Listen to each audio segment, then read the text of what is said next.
Hello and welcome back to Unmute Her. I'm Tasneem Raza, a 40 plus model, a mom of two, a patent title holder with Mrs. India Planet and Mrs. World Queen, and now a national finalist at the Miss Universe India 2025. I'm also a PR and communications coach with 20 years of experience in the field, which I have turned into a platform to use as mentoring in communications for women from around the world since the last 2 years. So today I want to get really real with you. I want to talk about an experience where I wanted to talk about a time where I sat so silent in a meeting that it cost me my job. Well, this was a meeting I had in my last job where I was doing really well. I was leading a team, setting up an entire practice. I was using all of my 17 years of skills in the PR industry, of knowing the UAE and the media market, of knowing my clients, of having mastered both personal communication skills as well as the understanding of what is required to build a brand through PR in the UAE. At this point, sit in a meeting with a client, suddenly withdrew into my shell. I was so silent, I didn't speak a word apart from my introduction in that meeting. You don't expect that to happen to you after 17 years. You think you've conquered your inner demons, your insecurities, your ability to speak up for yourself.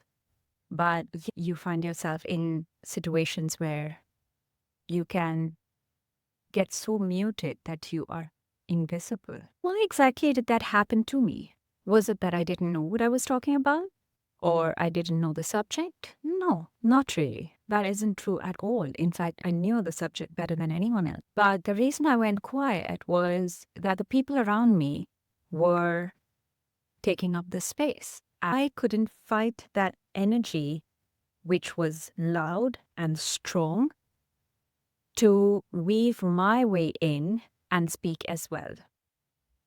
Now, I've always believed that one must only speak when it's absolutely necessary or when you have value to add. In that meeting, I didn't really see a point where I could interject and add something of value in a way that hadn't been said already, just to make my presence felt.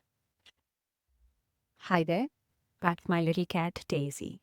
What happened was that there was already a lot being said by a lot of people who were very loud in their own voice and what they needed to say to prove themselves. And in that, I grew into my little shell, being a Cancerian, and went quiet. That wasn't right. Just because you don't speak when unnecessary, it also means you shouldn't become invisible in a meeting, which I did. Use your voice. If you are in that room, you are there for a reason. You are there because of the experience, of the knowledge, of the valuable insights that only you can bring to the table. If you've been invited in that room, there is a reason for it. Believe in yourself. I didn't. And that cost me my job. It spiraled into 3 months of questioning a lack of faith in my leadership skills, because if I couldn't speak in a meeting, how am I to lead a team? That unraveled a whole lot of questions about my capabilities, which were both fair and unfair. It was all because I didn't stand up and make myself heard and seen in a meeting.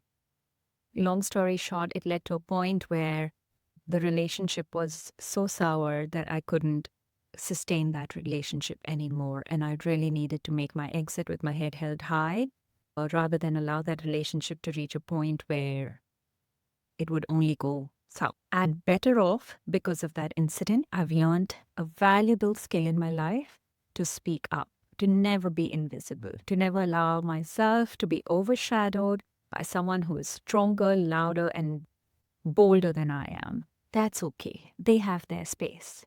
So do I. And I need to own my space. And I speak up because I have value to add. My technical skills are so poor. I had this video on And only halfway through, I realized that my mic was not turned on. This is the second time I'm making this video because the first time I made it and spoke from my heart, it got deleted and I just cannot seem to find that video. Anyway, learnings. But here's what I've learned. Your voice is your value. It's your seat at the table. I was quiet because I thought I was humble. There was other people who were far more informed and superior and had the right to speak in that meeting. I was truly not speaking because of my own self-doubts, my own inner belief that I didn't belong.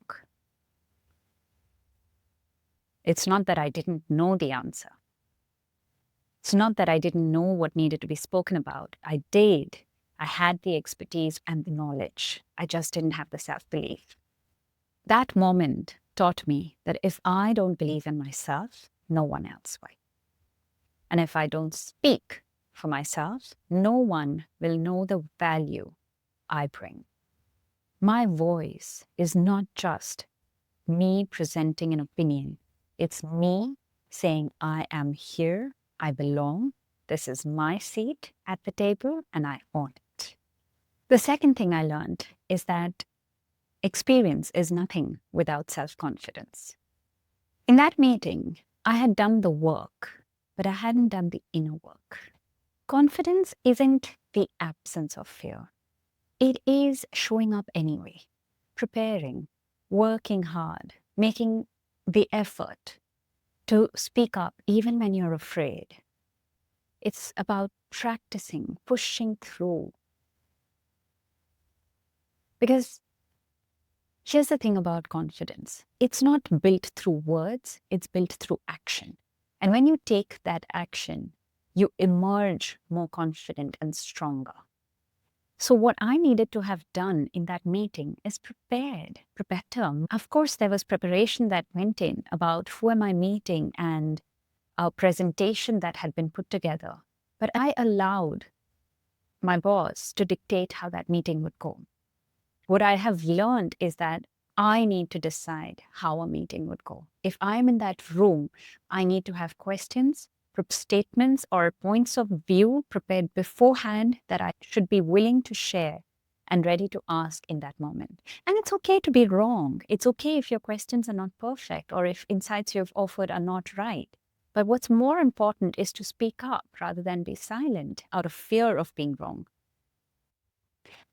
Why are we so afraid to be wrong? It's okay to be wrong because to be wrong means that you have an opportunity to learn and grow.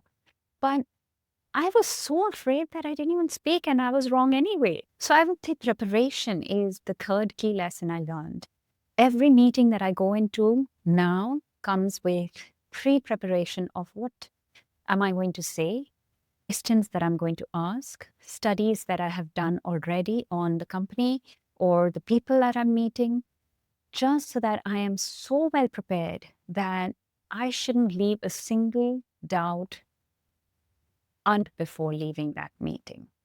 I guess the question is about what outcomes do you want from that meeting? That's the question to ask yourself before going into any meeting. And the preparation should be designed around that. That's what I now do. Entering any meeting, I ask myself, what is it that I want to get out of it? Also, what do I want to establish in that meeting? What do I want to say about myself? And what do I want to know about the other person? When I have that mental prep ready, I'm able to go in a little bit more prepared, not to stand out or to speak up, but to learn, to grow, to see that meeting as an opportunity to understand the other human being across that table a little bit better. The questions I also ask myself are, what value can I add? What is it that from my expertise and perspectives and learnings in life can I offer in this meeting? An important point of view that I have learned through my experience in that meeting is it's not about you. It's about what can you offer. So I initially sat in that meeting thinking all eyes are on me. Everybody there is judging me. When I speak up, they're going to pay attention to every word I'm saying and judge me. And I wanted to avoid that judgment. But had I turned the table around to what value can I add here?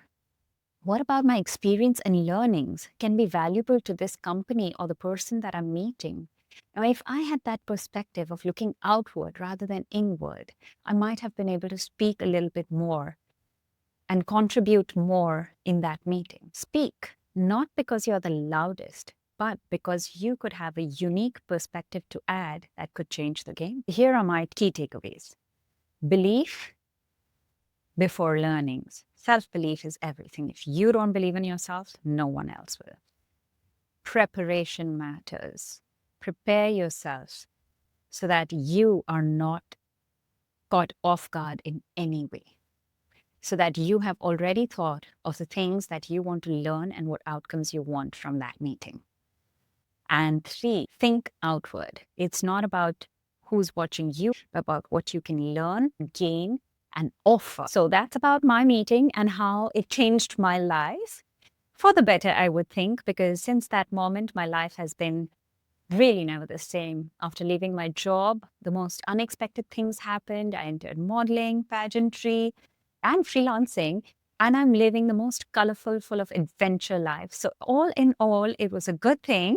And I've learned so much and gained so much expertise and wisdom from that meeting. But I would never allow myself to go through an experience like that again. And I hope my experience and my learnings help you too.